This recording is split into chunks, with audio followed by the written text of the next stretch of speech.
Namit, what do you think of Nykaa right Naika, I have not looked upon into, but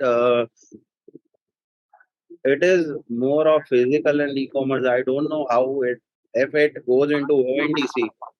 I probably believe that it might improve its EBITDA margin or net profit margins. now? Like I checked out its financial statements and it has been making profits, but its value has been going down over the past 1 year, I guess. But its major expense has been depreciation. Yes, so it might be adding assets. So if it is adding assets, I would still hold on to it. And see, the main thing which I look into is promoter. If I believe in the promoter and the type of decisions he or she is making, then I am going to invest in that company or not. Whether if it even if the company has good fundamentals and I do not trust the promoter, I'm not going to invest in that company. So if you believe that the promoter is good, if his vision or her vision over the long term or mid term period is good and can improve from the further situation from this actual situation that is right now. I might stay invested or invest more in it or even might exit depending on the matching that you have with the investor, the founder ideology. Okay. Because I have not researched upon that particular stock that is still left to be valued in my portfolio. I have not done it.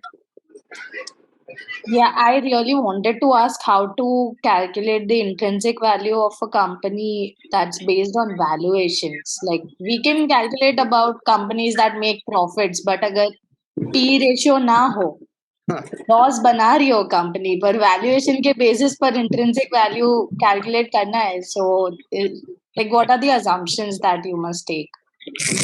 So you currently received my book. I have specific mentioned of the Paytm also. So what I see is I don't give weightage to the existing numbers.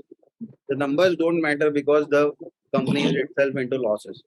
Rather, what is their focus for the future and my assumptions on it. तो जैसे Paytm में I assume कि tier two merchant transaction जब भी होगा तो it will remain the leader कि उसका 50% मार्केट शेयर है 50% मार्केट शेयर होगा. Yeah. नेक्स्ट कि एनवायरमेंट कितना कॉम्पिटिटिव होगा और इंडिया कितना ग्रो कर रही है कि क्या है.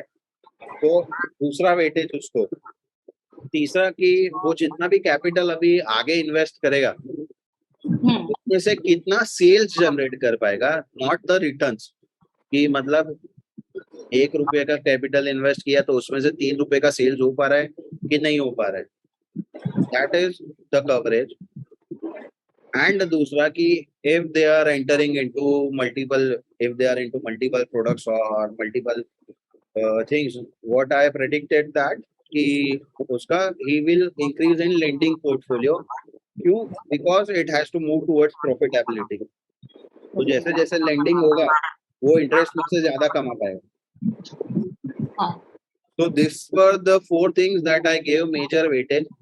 Based on this, I made a DCF calculation that we were taught in college. Over the next 10 years, I assume that for the 5 years, it might grow at a 40% CAGR returns or at 40% CAGR. And over after the 5 years, it might grow at the bond yield or the GDP growth that is 7% or 8%. It might grow on that. And then I brought the intrinsic value. When you bring the intrinsic value, it is not the actual price or the fixed price. It is actually a range that there might be a bad scenario, there might be a good scenario, there might be a worst scenario, Yes, and yes. there might be a best scenario. So considering all the pluses and minuses, you calculate, you get a range of fair price that whether it is valuable or not for me to invest in the company. So when I calculated, it was around 599 rupees what I got as a value, and it was trading at 490 or something.